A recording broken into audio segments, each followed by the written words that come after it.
Bienvenue mes amis à notre nouveau épisode dans la série Plongée profonde, une étude approfondie dans la première lettre de l'apôtre Paul à son fils Timothée.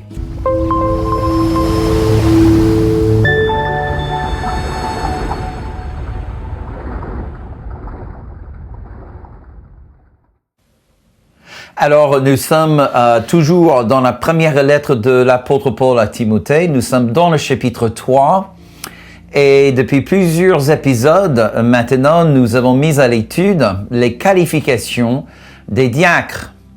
Alors, nous arrivons au verset 11. On va lire ça dans juste un instant. La chose que j'aimerais vraiment souligner, c'est le fait que jusqu'à verset 10, en fait, les versets 8 à 10, nous parlions de diacre au masculin.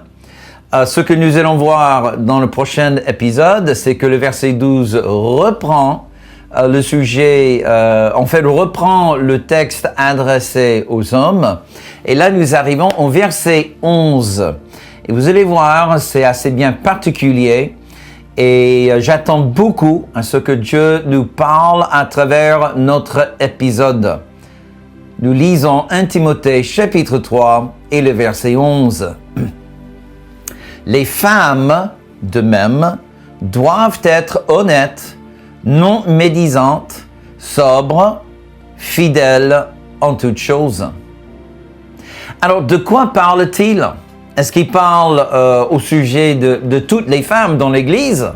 Est-ce que c'est un verset directement qui s'adresse à toutes les femmes? Ou est-ce que c'est un groupe très particulier, les diacres au féminin? C'est ça le sujet de notre épisode. Prions. Père très saint, depuis 2000 ans, l'Église a promovu toutes sortes de doctrines et de positions concernant nos sœurs en Christ. Et Seigneur, nous avons vraiment besoin, encore une fois, tu nous as parlé tellement dans la saison 2 de cette belle lettre à Timothée. Et Seigneur, encore une fois, tu parles au sujet des femmes. Et Seigneur, nous avons vraiment besoin que tu nous délivres de toute tradition humaine. Délivre-nous de toute doctrine charnelle, même les prises de position démoniaques. Seigneur, nous ne voulons pas mettre personne dans les menottes par rapport à la grâce de Dieu. Nous voulons voir toute personne, tout enfant de Dieu, homme et femme, pareil, Seigneur, libéré à exercer pleinement les grâces divines. Donc, Seigneur, donne-nous la révélation, donne-nous aussi l'esprit de sagesse dans ce que dit réellement la parole de Dieu. Alléluia. Seigneur, ouvre nos yeux, entendre nos cœurs, pour que nous entendions ce que l'Esprit Saint veut dire à son Église. Nous le prions dans le nom qui est au-dessus de tous les autres noms, le nom de Yeshua, le nom du Seigneur Jésus-Christ. Amen et Amen. Alors encore cette question, et je crois que c'est vraiment une question très importante, mes amis. Parce que trop souvent, nous nous permettons à ce que nos yeux soient aveuglés par les traditions de l'homme. Et ce qui était convenable aux hommes depuis 2000 ans n'est peut-être pas forcément convenable à Dieu, n'est-ce pas? Et je crois absolument de tout cœur que le Seigneur a commencé à révéler certaines choses au sein de son Église au premier siècle au sujet de la femme que nous voyons vraiment dans les écrits de l'apôtre Paul. Alors, mettons à l'étude ce texte. Les deux premiers mots qui sont utilisés dans ce verset 11 sont les suivants. Les mots en grec sont osotos guné. Osotos guné. Alors, nous avons déjà vu pour le mot osotos, on a vu ça lorsqu'on a commencé à parler au sujet des diacres, en verset 8, parce qu'il commence exactement avec le même mot, osotos. Et c'était en comparaison, en lien avec tout ce que Dieu a dit précédemment. En fait, le mot osotos signifie de la même manière. Alors, il faut déjà savoir dans quelle manière il parlait. Ensuite, tu mets le mot osotos et c'est le même sujet, la même manière de parler. L'écrivain, il va continuer dans ce qui suit. Osotos est vraiment un pont littéraire qui nous permet de lier deux sujets ensemble. Et comme l'apôtre Paul, lorsqu'il écrivait à Timothée, d'abord il parlait de l'évêque et ensuite il parlait des diacres. Et lorsqu'il a mis le mot osotos, ça nous permet à comprendre que de la même manière que Dieu agissait à travers les anciens, il agit également à travers les diacres. Avec une distinction au niveau de la gouvernance de l'Église. On a vu ça dans le dernier épisode. Alors là, il parle maintenant au sujet de guné. On va voir ça dans un instant. Et là, il rajoute encore une fois ce mot. D'accord? C'est-à-dire que non seulement il fait un lien entre le mot guné et puis le reste du verset 11, il fait le pont avec tout ce qu'il a dit au diacre, qui était lui-même rattaché par le même pont à ce qu'il a dit aux anciens. Donc il parle des évêques, des anciens, la tête de l'Église, et ensuite il dit, de la même manière, les diacres. Et maintenant il dit, verset 11, de la même manière, guné. Alors, on a bien regardé le mot guné dans la saison 2, lorsque Paul parlait de la femme. Parce que la grande majorité de traductions traduisent ce mot femme. Encore une fois, le mot guné se ressemble pas mal au mot femme en français. Par exemple, si je dis Catherine est ma femme, cela dit à tout le monde que j'ai épousé cette femme, n'est-ce pas? Mais si je dis Catherine, la femme ou une femme, cela ne veut pas forcément dire que elle est mon épouse. Dans le même sens, guné doit être toujours interprété par son contexte pour savoir si ça parle spécifiquement d'une épouse d'un homme ou une femme en général. Alors c'est ça la grande question par rapport au verset 11. Parce qu'il y a certaines traductions qui disent « les femmes du diacre ». C'est-à-dire que verset 8 à 10 parle des diacres et maintenant verset 11 va s'adresser spécifiquement aux femmes mariées aux diacres. Encore une fois, je reviens au mot osotos. Parce que osotos relie le verset 11 au verset 8 à 10, qui sont liés à tous les versets de 1 à 7. Maintenant, la question à poser, est-ce que Paul s'est adressé spécifiquement aux femmes mariées aux anciens? Non, il ne l'a pas fait. Nous avons bien mis les derniers versets du chapitre 2 en étude et le résultat ou la conclusion du chapitre 2 était que la référence aux responsables était des responsables en couple, un couple marié. Cette chose nous a permis d'interpréter tout ce que Paul a dit en chapitre 3, verset 1 à 7, en parlant des anciens, mais des anciens qui exercent ce ministère en couple, des couples mariés. Diacre, semblerait-il, différent. Parce que là, il s'adresse aux hommes et ensuite, il s'adresse aux femmes. La question que nous devons absolument poser, est-ce que Paul s'adresse aux femmes épousées aux diacres, ou est-ce qu'il parle aux femmes qui sont elles-mêmes diacres ou diaconesses? Et encore une fois, c'est une question de contexte. Absolument une question de contexte. Alors, je vous ai dit dans un épisode précédent que la seule autre référence au diacre dans le Nouveau Testament était en Philippiens chapitre 1, verset 1. Figurez-vous, entre-temps, j'ai découvert un autre verset. Et je vous invite à le trouver avec moi, Romains chapitre 16 et le verset 1. Et là, je me réjouis parce que vraiment, je trouve Louis II donne une excellente traduction. Romains 16, verset 1, je vous recommande Phébie, notre sœur, qui est diaconesse de l'église de Sanchray. Vous avez bien vu le mot? Alors, il faut vraiment souligner le mot Louis II parce que une grande majorité de traductions traduisent le mot diaconesse en mot servante. Bien que c'est le mot diakonos en grec. diakonos, qui est traduit en 1 Timothée chapitre 3 en diacre.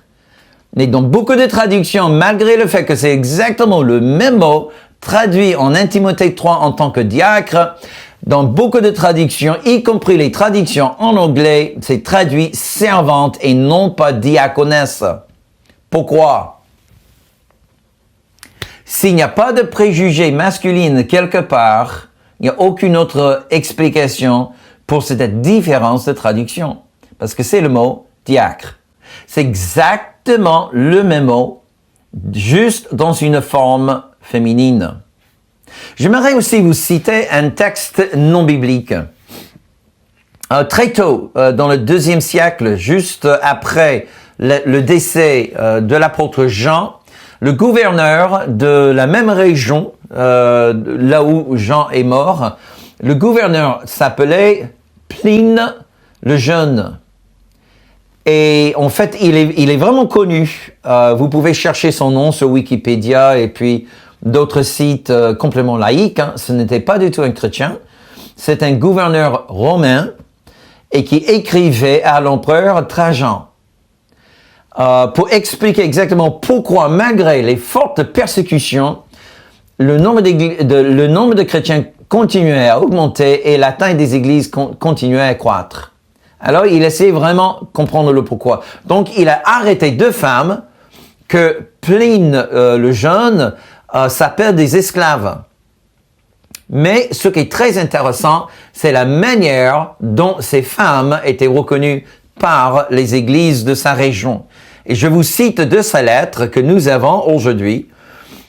Il dit à l'empereur: « Je croyais nécessaire d'obtenir par la torture la vérité concernant cette secte par le biais de 2 femmes esclaves qu'on appelle les diacres. » C'est stupéfiant. C'est absolument stupéfiant. Nous sommes environ 30-35 ans après la référence en 1 Timothée, qui était probablement l'une des dernières lettres que Paul a écrites dans la Bible. 30 à 35 ans plus tard, il y a encore des femmes qui se font arrêter par un gouverneur païen qui visiblement ne connaissait rien de l'Église de Dieu. Donc, il n'avait aucune raison d'inventer un titre. Pour lui, ce n'était que des femmes esclaves. Mais il a cité le fait qu'elles avaient une reconnaissance de diaconesse ou diacre dans les églises. Alors, mes amis, il est clair que dans le texte, par le contexte biblique, ainsi que les textes extra-bibliques de l'époque, il y avait dans l'église locale, bien et belle, les femmes diaconesses. Et pour ceux et celles qui disent que les femmes n'ont pas le droit de prêcher, je vous rappelle, mes amis, que dans le livre des Actes, l'évangéliste Philippe avait 7 filles qui étaient toutes reconnues prophétesses. Comment voulez-vous avoir des femmes qui sont reconnues comme prophétesses si elles n'ont jamais le droit de parler au nom de Dieu? Donc, mes amis, la conclusion est claire. C'est la seule et unique conclusion qu'on peut tirer des textes bibliques lorsque Paul parlait à Timothée en chapitre 3. Le verset 11 s'adresse spécifiquement aux femmes qui avaient aussi une reconnaissance de diaconesse dans l'Église, qui nous amène ou qui m'amène à une conclusion. Dans le cas des anciens, l'homme et la femme, en tant que couple marié, doivent assumer cette reconnaissance ensemble. Mais dans le cas d'un diacre, tu peux avoir un homme marié, mais uniquement là où l'homme est reconnu comme diacre, mais pas sa femme. Tu peux avoir aussi une femme reconnue comme diaconesse sans que son mari ne soit pas reconnu. Encore une fois, c'est une distinction entre le diaconat et le rôle des anciens. OK. Maintenant, regardons les qualifications des femmes diaconesses et vous serez assez bien étonnés. La toute première qualification d'une femme diaconesse est qu'elle soit aussi honnête. Mes amis, vous vous rendez compte, c'est encore une fois, c'est le mot semnos que nous avons vu. C'était la première qualité d'un homme diacre. Alors, pourquoi Paul se répéterait au sujet de la femme s'il ne parle que la femme, l'épouse d'un diacre? Moi, je crois absolument que c'est encore preuve textuelle que Paul parle des femmes qui sont aussi reconnues pleinement comme diacres dans l'Église. Parce qu'il attribue à la femme exactement la même première qualité qu'il attribue à un homme, semnos. Et juste pour vous rappeler, semnos provient du verbe vénérer. Et ça nous amène à une conclusion que semnos parle de l'intégrité, l'honnêteté, la transparence, l'authenticité. Mais encore plus loin, mes amis, ça parle de ce qu'il obtient dans sa relation avec Dieu. C'est un homme, dans ce cas-là, c'est une femme qui marche dans une telle intimité avec son Dieu, à ce qu'elle manifeste partout la présence de Dieu. C'est ça une femme diaconesse. Alléluia. Et c'est exactement, encore une fois, c'est exactement la même qualité que devait manifester un homme diacre. Ensuite, la femme diaconesse doit être non médisante. Non médisant. Et vous allez vraiment bien aimer ce mot. Le mot, en grec, c'est le mot diabolos. D'où vient le mot? Bien entendu, diabolique. Mais décortisons un petit peu ce mot. Déjà, la première partie mot, dia, signifie à travers quelque chose. Et balo veut dire jeter. Donc, la notion de diabalo, ici, littéralement, veut dire jeter quelque chose dessus. Ou jeter loin une chose. Mais en fait, cela signifie vraiment un acte violent. Si vous voulez, le vrai sens du mot diabolos est d'envoyer une insulte avec violence. Agresser quelqu'un verbalement. C'est pas juste une question de semer les sous-entendus, les mensonges ou les accusations. C'est plus fort que ça. C'est vraiment être méchant dans la communication. Chercher à détruire quelqu'un par la communication. Utiliser la langue, la parole pour démolir quelqu'un. Ça, c'est être diabolos. Lorsque Jésus est mené par le Saint-Esprit dans le désert pour être tenté par le diabolos. D'accord? Donc partout. Mais justement, et je crois que c'est important dans le mot diable, on a cette notion d'être quelqu'un qui cherche à détruire avec des paroles. La Bible, je vous rappelle, la Bible nous dit que le diable nous accuse devant le trône de Dieu jour et nuit. Le diable cherche toujours à détruire à travers les paroles. C'est vraiment le vrai sens du mot diable. Et ce qui est très intéressant, en fait, si on voulait vraiment traduire correctement le texte en 1 Timothée 3:11, on aurait dit que la femme diaconesse ne doit pas être démoniaque ou diabolique dans ses propos. Qu'est-ce qu'on entend par cela? Il faut pas qu'elle se sert de sa langue pour démolir et détruire les autres. Alors, c'est vrai que vous pouvez dire, mais n'est-ce pas juste assez bien évident qu'une femme leader dans l'Église ne doit pas être donnée à l'accusation et il faut pas qu'elle soit diabolos? N'est-ce pas juste assez bien évident? Tout à fait. Vous avez absolument raison. Mais je pense vraiment que Paul insiste ici. C'est la deuxième qualité d'ailleurs. Paul insiste vraiment. Pourquoi? Parce que mes amis, l'esprit de la critique, l'esprit de l'accusation est extrêmement subtil. Très, très, très subtil. Et dès qu'une femme commence à se servir de ses paroles pour attaquer quelqu'un, pour abaisser quelqu'un ou blesser quelqu'un d'autre, mes amis, elle commence, écoutez-moi, c'est très important, elle commence à glisser sur le chemin qui mène vers l'esprit de Jézabel. Et je crois vraiment que c'est important pour tout le monde, hommes et femmes pareils, de toujours maîtriser la langue. Mais je crois vraiment que la langue, c'est la clé. Jacques, il relève exactement cette même vérité, Jacques, dans son épître. La langue est une petite étincelle qui peut démarrer des grands feux.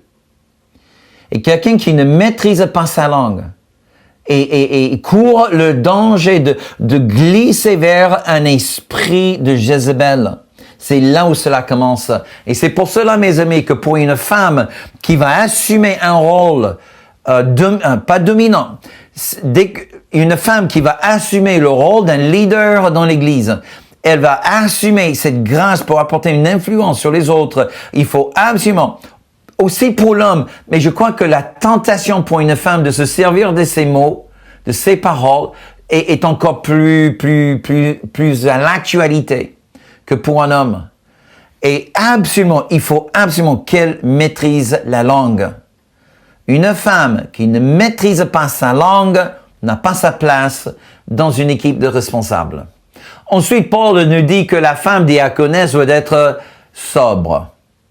Alors, le mot grec ici, c'est le mot nephaleos, qui provient d'un mot qui signifie s'abstenir du vin. Par extension, on peut comprendre ce mot pour dire il faut que quelqu'un soit sobre, comme dit le texte en Louis II, ou vigilante. C'est-à-dire en pleine possession de son âme. Il ne faut pas que, en fait, nephaleos pourrait aussi signifier emporté par quelque chose.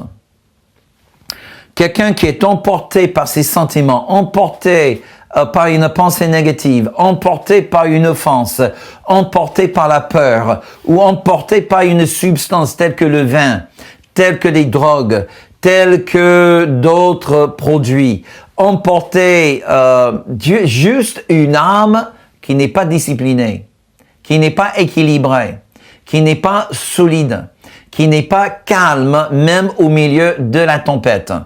Bien évidemment, mes amis, on trouve cette exhortation partout dans le Nouveau Testament. Donc, ce n'est pas quelque chose juste unique à la femme. L'homme peut faire toutes sortes de catastrophes émotionnelles qu'il le désire, mais la femme, il faut qu'elle soit stable. C'est pas ça.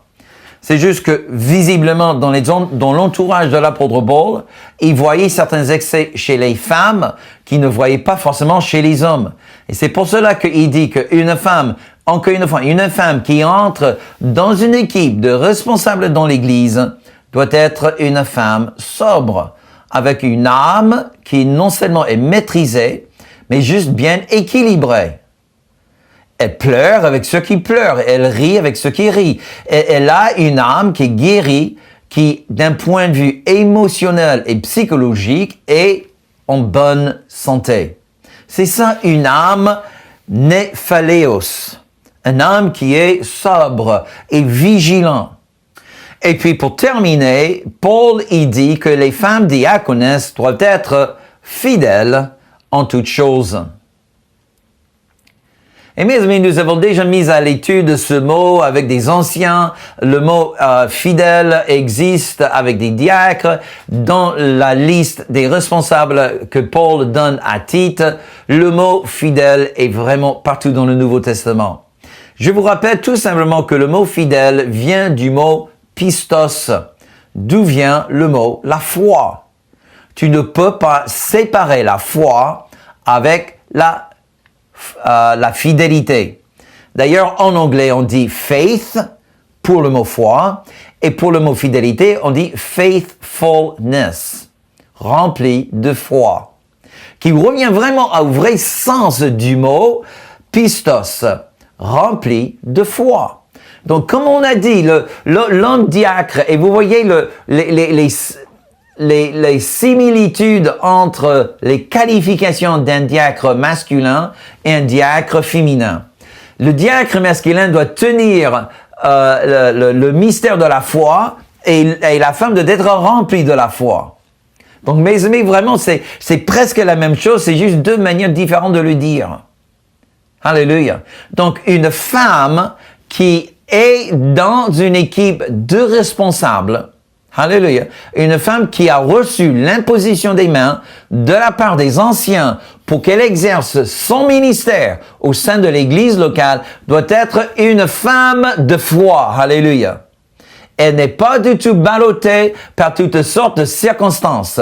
Alléluia. C'est une femme qui marche par la foi, dans la foi et pour la foi. Gloire à Dieu. Et c'est important, mes amis. J'aimerais vraiment lancer un défi ce soir. Je crois vraiment que Dieu est en train de parler à beaucoup. Et ce soir, par le nom de Yeshua, je brise les chaînes, je brise les menottes que les hommes remplis de l'insécurité émotionnelle, qui étaient tellement insécurisés par rapport à eux, leur propre identité. Ils n'avaient rien d'autre à faire que de vous mettre dans une espèce d'esprit d'esclavage. Au nom de Jésus-Christ, sois libéré. Sois libéré, ma sœur. Sois libéré dans la grâce de Dieu. Sois libéré dans l'obéissance à l'Esprit de Dieu. Sois libéré à poursuivre l'appel de Dieu sur ta vie. Tu es une femme de destinée. Je te parle ce soir par le nom de Jésus. Je te parle par l'esprit de prophétie. Et je déclare, alléluia, que les jours de ton esclavage sont terminés. Alléluia. Gloire au nom de Jésus-Christ. Et je brise au nom de Jésus-Christ cet esprit de religion en France qui dit que la femme n'a pas le droit de prêcher, que la femme n'a pas le droit d'être derrière le pupitre ou même sur l'estrade le dimanche matin. Je brise ce mensonge au nom puissant de Jésus-Christ. Cela n'a pas place dans la vraie Église de Jésus. Amen et Amen. Mais bien aimés, Dieu est en train de libérer nos sœurs aimées par Jésus. Alléluia. Lorsque le sang de Jésus-Christ a coulé sur la croix, le sang a coulé aussi bien pour les femmes que pour les hommes. Gloire à Dieu. Lorsque Jésus est monté au ciel et il a distribué les dons spirituels à l'Église, les dons spirituels sont tombés autant bien sur les femmes que sur les hommes. Alléluia. Et il est temps, mes amis, qu'on célèbre nos bien-aimés féminins dans l'Église. Amen. Nous avons besoin de voir des femmes qui sont libérées dans le ministère, libérées dans l'évangélisation, libérées dans le service des saints de Dieu, des femmes qui travaillent comme dans la même grâce que Phébie mentionnée en Romains chapitre 16. Si Dieu, il a fait pour Phébie il y a 2000 ans, pourquoi il ne le fera plus aujourd'hui? Parce qu'il y a quelques pentecôtistes qui se baladent en disant non, nous sommes les plus justes et Dieu n'agit plus à travers les femmes, mais qui leur donne le droit de changer la parole de Dieu? Qui leur donne le droit de changer la parole de Dieu? Non, mes amis. Et il faut qu'on arrête à tolérer cet esprit de légalisme. Parce que ça n'a pas la place dans une église apostolique. OK, alors là, mes amis, le temps nous manque. Alléluia, mais je crois vraiment que Dieu a parlé à quelqu'un pendant cette émission. Je crois vraiment de tout cœur que même le Saint-Esprit est sur quelques-unes de nos bien-aimés. Mes amis, est-ce que vous voulez bien me laisser un petit message juste en dessous de cette vidéo avant de partir? Merci, ça me ferait vraiment plaisir de savoir ce que vous en pensez. Alléluia. Si vous avez bien apprécié ce message, merci de cliquer sur le petit pouce. Et si vous n'êtes pas encore abonné à notre chaîne, merci de le faire avant de partir. Alors, dans notre prochain épisode, on va continuer à plonger dans les qualifications d'un diacre. Nous allons parler des hommes. Dans cet épisode, nous avons parlé des femmes. Et puis, dans le prochain épisode, on va parler de la famille du diacre. D'ici là, je vous souhaite bon courage dans le Seigneur, bonne continuation. Je vous donne rendez-vous pour notre prochaine plongée profonde.